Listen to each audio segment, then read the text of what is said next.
मेरी कहानी का नाम जीने की राह। ये कहानी जूली की है। जूली के जीवन की कहानी मैं अपने शब्दों में सुनाने जा रही हूँ। सच में कहा गया है, अपने लक्ष्य को ऊंचा रखो और तब तक मत रुको जब तक आप इसे हासिल नहीं कर लेते। एक दिन खाली बैठे हुए मैं जीवन के बारे में सोचने लगी कि मैं जीवन में क्या कर रही हूँ या क्या किया है। सच में कहा है, जिंदगी देना, जिंदगी लेना ईश्वर के हाथ में है, लेकिन उसे कैसे चलाना हमारे हाथ में है। अभी तक का जीवन हमने भाग्य पे छोड़ दिया था, लेकिन अपनी बेटी रोजी को जब पालने की और बड़े करने के बारे में सोच विचार करने लगी, तब धीरे धीरे समझ आने लगी और वक्त के साथ सीखती गई। सोचते सोचते छत की तरफ देखने लगी तो विचार आने लगा। छत ने कहा, ऊंची सोच रखो। पंखा बोला, ठंडे से रहो। घड़ी इशारा कर रही थी, हर मिनट कीमती है। शीशे ने समझाया, कुछ करने से पहले अपने अंदर झांक लो। खिड़की ने कहा, दुनिया को देख लो। कैलेंडर दिखा रहा था, अप टू डेट रहो। दरवाजा अडिग होकर बोला, अपनी मंजिल पाने के लिए पूरा जोर लगाओ। मुझ में करने का जज्बा तो था, लेकिन राह ना मिल पाई। फिर क्या, मैं कुछ तो कर नहीं पाई, लेकिन मैंने रोजी को एक कामयाबी की सीढ़ी तक पहुंचाने का मैंने ठान लिया। यही सफ़र मेरे जीने की राह बन गई थी। किसी काम के लिए मान गए तो हार गए, यदि ठान ली तो जीत गए। रोजी को पालने और पढ़ाने में वक्त निकलता गया। पता नहीं लगा कब मैं बड़ी हो गई और करियर बनने का टाइम आ गया। सच में कहा है, जिनमें अकेले चलने का हौसला होता है, उनके पीछे एक दिन काफिला होता है। रोजी अब कॉलेज चली गई थी। रोजी केवल कॉलेज की ही पढ़ाई नहीं करती थी, बल्कि इस दुनिया में क्या हो रहा है, क्या हो चुका, सभी के बारे में जानकारी लेती और साथ में मुझे भी कराती। पढ़ते पढ़ते परेशानियों को फेस भी करती, क्योंकि जीवन रूपी धारा एक समुद्र की लहरों की तरह से है। यदि उस धारा के विपरीत चलोगे तो कष्ट भी आते हैं।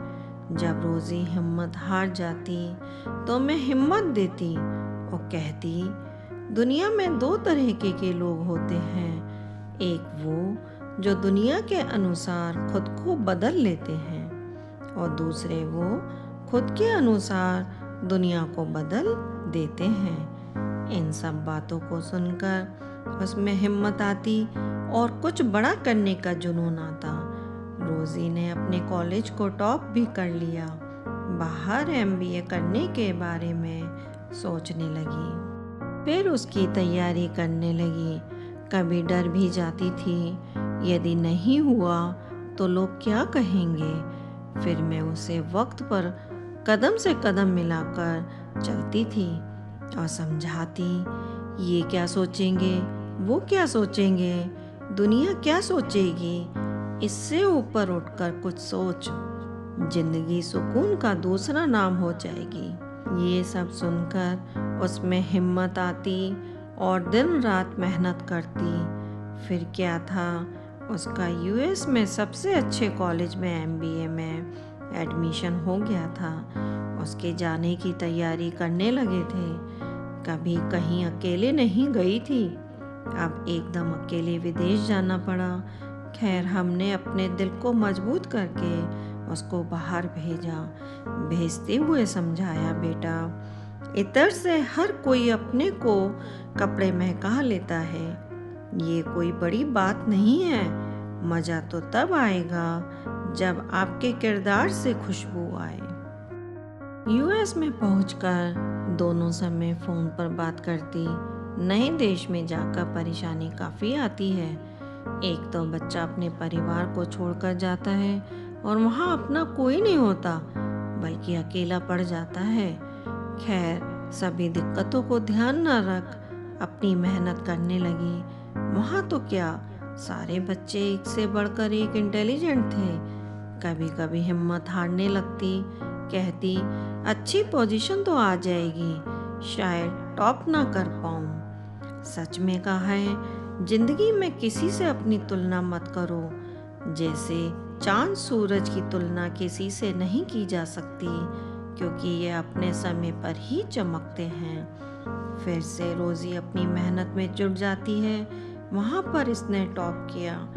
अब इसको अपने आप ही जॉब के ऑफ़र आने लगे, लेकिन इसने किसी कंपनी को ज्वाइन ना करके बेस्ट स्टार्टअप ज्वाइन कर लिया। इसमें भी इसे तसल्ली नहीं हुई, क्योंकि इसे मेहनत करने की बचपन से ही आदत बन गई थी।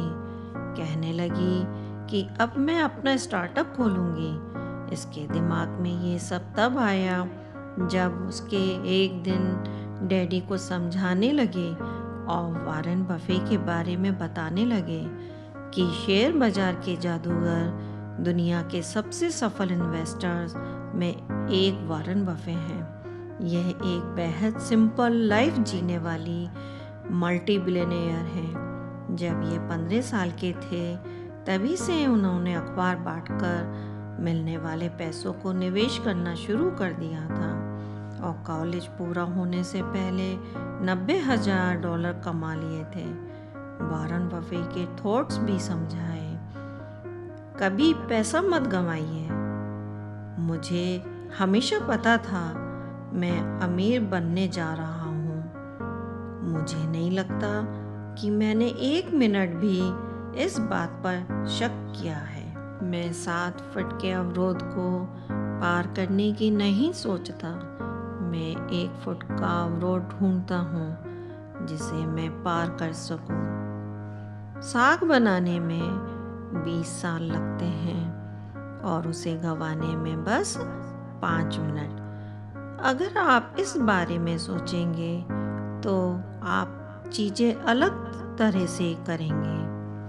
बाजार के उतार चढ़ाव को अपना मित्र समझिए, दूसरों की मूर्खता से लाभ उठाइए, उसका हिस्सा मत बनिए।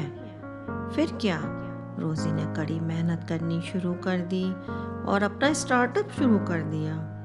रोज़ी ने मुझे और अपने डैडी को वहीं बुलवा लिया और अपने वर्क में इन्वॉल्व कर लिया।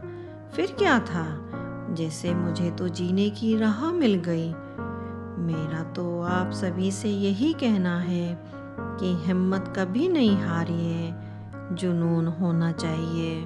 आप सफलता के पीछे भागिए, फिर सफलता आपके पीछे भागेगी। सही में कहा है, हर 2 मिनट की शोहरत के पीछे 8 घंटे की कड़ी मेहनत होती है। अगर मेरे पास कोई पेड़ काटने के लिए 8 घंटे हों, तो मुझे 6 घंटे अपनी कुल्हाड़ी की धार तेज करने में लगाऊंगी। आप सभी ये कहानी सुनकर सब्सक्राइब, लाइक और शेयर करना ना भूलें।